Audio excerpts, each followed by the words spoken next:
national and international issues. Today we're going to talk about the contributions of Indian diaspora. Now, the diasporas are a symbol of nation's pride and represent their country internationally. They help in building country's value internationally through their huge success stories as well. The diaspora's ability to spread Indian soft power, lobby for India's national interests and contribute economically to India's rise is now very well recognized. One of the greatest economic contributions of Indian diaspora has been in terms of remittances. According to a World Bank report, India received approximately $87 billion in remittances in 2021, with the United States of America being the biggest source, accounting for over 20% of these funds. Now, to mark the contribution of overseas Indian community in the development of India, Pravasi Bharatiya Divas is celebrated on 9th of January every year. In today's episode, we will discuss and analyze all aspects of diaspora's contribution and the related issues as well. And for more on this, we're joined by a distinguished panel of guests. Let me first introduce them to you, beginning with Smanika Jain is joining us. She is Additional Secretary, Overseas Indian Affairs in the Ministry of External Affairs, Government of India. We're also joined by former Ambassador Virendra Gupta, President of Antarashtriya Sahyog Parishad, and Dr. Mekhla Chandra is joining us, a Senior Consultant, Department of Internal Medicine at Sutter Medical Center in Sacramento, California, USA. Welcome, all of you, to Sunset TV. And let me begin with you, Ms. Jain. Let's first start by understanding the contribution when we're talking about Indian diaspora. What all do we know about the contribution that is one, and in which all areas? How important and significant is that? Well, contribution of Indian diaspora is quite widespread. It's both tangible and intangible, I would say.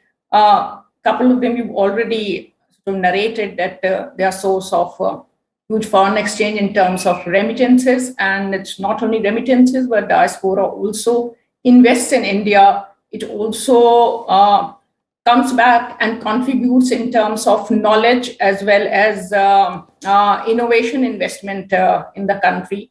Then, of course, it's a great source of taking the Indian culture abroad around the globe.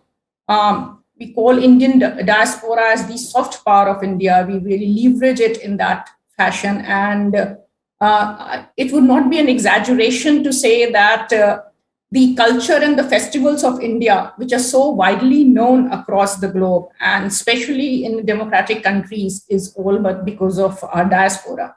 The Indian languages, the Indian various festivals, not only Diwali or Holi, but even other regional festivals have become now part and parcel of the various communities across the globe.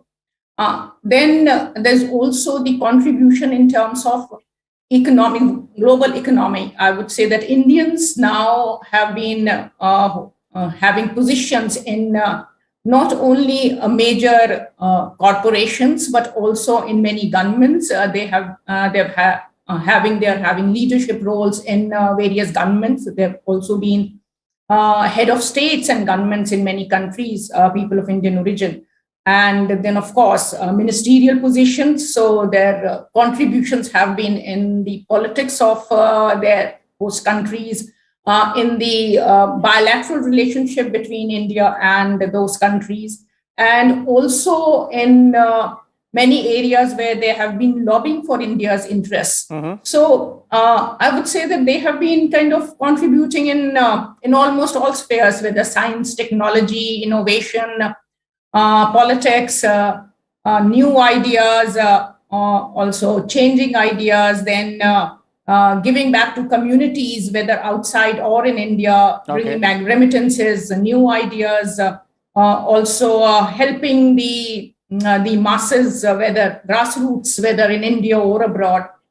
So you name it, and I would say that their contributions are just kind of across the board. And of course, we call them as as ambassadors of India in that way, because they are the ones who are that's a very long list and a wide spectrum, in terms of the contribution and the presence of Indian diaspora in various countries out there. Mr. Gupta, I'd like to bring in here, from your perspective, if we have to understand the way you might have seen not only during your tenure as ambassador to different countries, but also if we have to understand the kind of significance which the Indian community assumes, not only from India's perspective, but also from the perspective of those countries where these people of Indian origin have made those nations as their home and has contributed to the development of those nations as well. Well, the Indian diaspora roughly is about 31 million strong at the moment. And you talked about their contribution to the countries that they have adopted.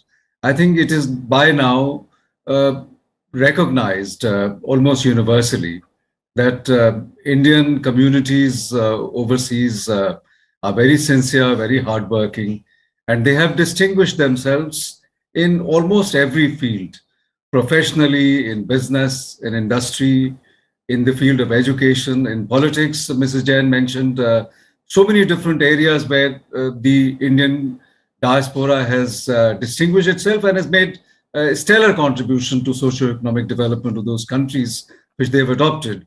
Now, when we look at it from our point of view, the question is asked, what contribution have they made for India? And of course, you can count so many different things. The remittances of more than $87 billion and technology inputs and all kinds of things. But I think we have to look at them as something going beyond the dollars and cents. The diaspora, the vast diaspora that we have, they remain emotionally connected with India. And with the increasing brand value of India, I think they become very assertive, increasingly assertive. And I've seen it in my own career about expressing their cultural identity. So there is a distinction between their political identity, political loyalty to the countries which they have adopted, and the cultural identity with which they associate India.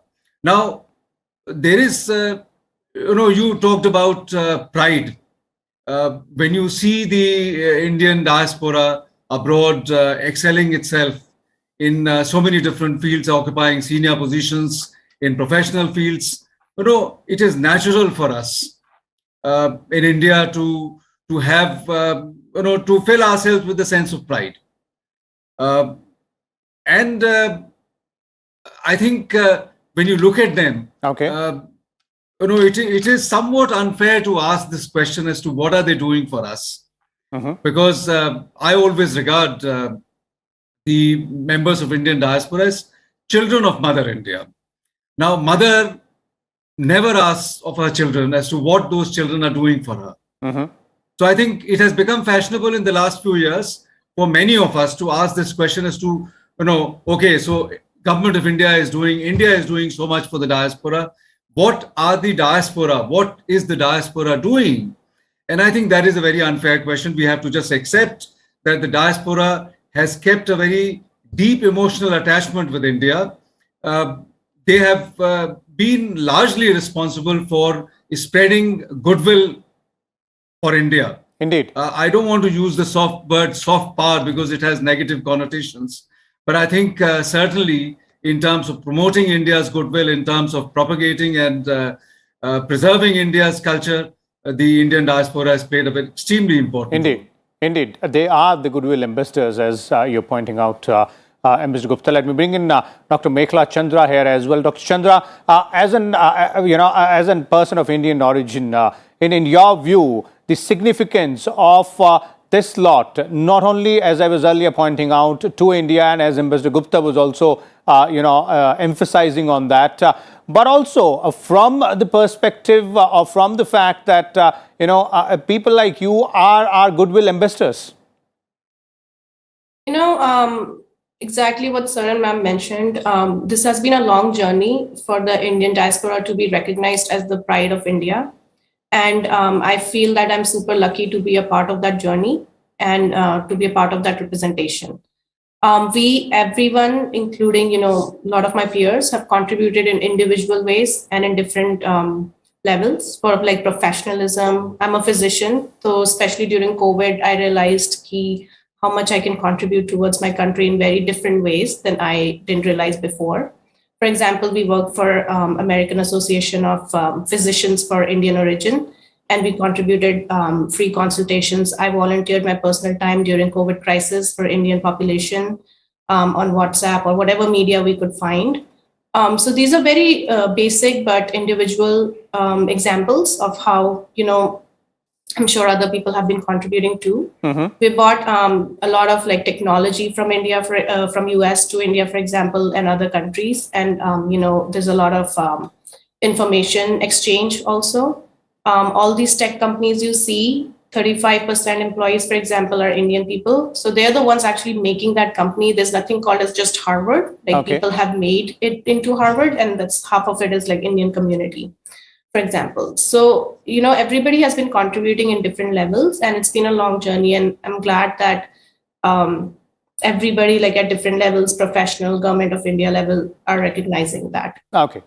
Indeed, all involved here, the PIOs specifically, have been contributing in their own way, in the ways which they believe they can make a difference to, the lives of ordinary citizens back home here in India as well. Let's now look at how the affairs of PIOs or, Indians staying overseas are managed. And Ms. Jain, I'd like to bring in here in terms of, the government policies or the rules which are there in place. How is it that India is going ahead and, taking care of, or rather ensuring that this relationship between the PIOs and the country, that is India, remains consistent and remains strong as well?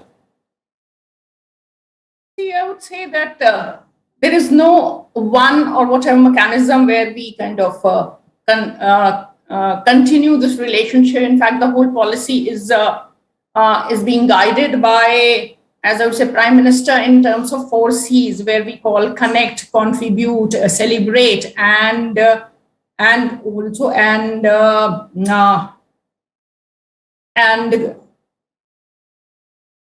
I think I missed 1 C. Anyway, it means that basically we are going to connect with them, we'll contribute, they'll contribute to us, we'll celebrate, and we'll also sort of have that and take care of them. So that another, 4th C was care. So in that way, our policies or various schemes are built around, these 4 C's. So we have various schemes where we take care of their welfare, and especially the vulnerable sections of Indian diaspora who go abroad. To name a few, like we have an e-migrate system where, all blue-collar workers who are going to ECR countries, so they go through the e-migration portal where, where we see that they do not get exploited or they get into the hands of wrong people, and the employers are checked and so on and so forth.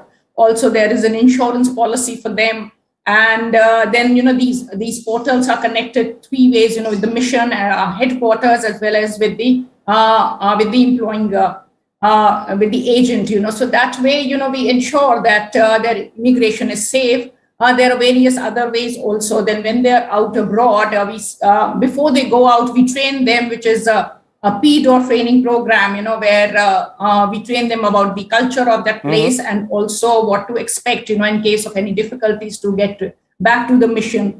And then our missions have, in countries where there are large labor force or whatever, we have labor welfare officers. Where in countries where there are large student population, we have student welfare or education officers. And otherwise, we have diaspora, welfare officers. So depending on what kind of diaspora is there in a particular country, which is especially vulnerable, we sort of have those kind of wings or officers taking care of them. Of course, our ambassadors also meet, in open houses, these various diaspora members. And so we come to know their challenges, their grievances. Then there are various other portals of grievance. In addition to CP Grams, which is of central government, but we have a portal called Madad portal, where, people can list their grievances. And there is, we try to have an urgent and immediate solution wherever possible. And otherwise, we take it to the logical end, even if it takes a little longer. So those are various mechanisms. These are not only, these are not exhaustive. There are many more. So these are how we take care of their grievances, and we keep connecting with them are various other forums where, as I think Dr. Gupta said, that largely a diaspora, even well-to-do diaspora, they are culturally very, very much connected to their motherland, to the roots. So we celebrate with them most of our festivals. We have certain funding for celebrating Indian festivals with the diaspora, with the diasporic associations. So missions are very active in that. Then we have Pravasi Bharatiya Divas, celebrations every alternate year, where diaspora is invited to these celebrations, and they are. Then there are various, conferences which are held prior to the celebration, or prior to the main convention, or during the convention. In those conferences, we take their feedback, their inputs to our policies towards our diaspora, and also towards the development. We also take inputs towards the development of the country. For example, tomorrow we are having a conference on youth Pravasi Bharatiya. So where we are doing under the India at 75 or celebrations, or Akam celebrations, what we are doing is we are getting to know the views and the success journeys of some of our young youth diaspora members under innovations in new technologies. And we're really proud to have got a very distinguished panel on that. And I hope if there are people or whatever listeners who would like to kind of connect on that, that will be 1.5 hour event, where of course the keynote speaker would be MOS Shri Muralidharanji, and we are also having CEO Niti Aayog who will be giving a special address. Indeed, that would be a very, very important platform, where we can get to know what exactly, as you're pointing out, the younger generation is doing. And, days like this, celebrations like this of, Pravasi Bharatiya Divas are really important in connecting with the PIOs. But as you mentioned about the role of embassies and Indian ambassadors as well, I'd like to bring in, Ambassador Gupta here. Ambassador Gupta, from their, point of view, and then from that perspective, if you have to understand, this is a very important and a crucial link between India and the PIOs. So what role that is one and how it is fulfilled? Well, as Mrs. Jain said, our missions have been increasingly, active in maintaining outreach and linkages with the Indian diaspora, individually and through various organizations. But when we talk about diaspora, it is not a monolithic term. We must understand that there is different categories of the diaspora. We are not prioritizing each aspect of the diaspora, each part of the diaspora is extremely important. So, for instance, we have a very large number of workers in the Gulf.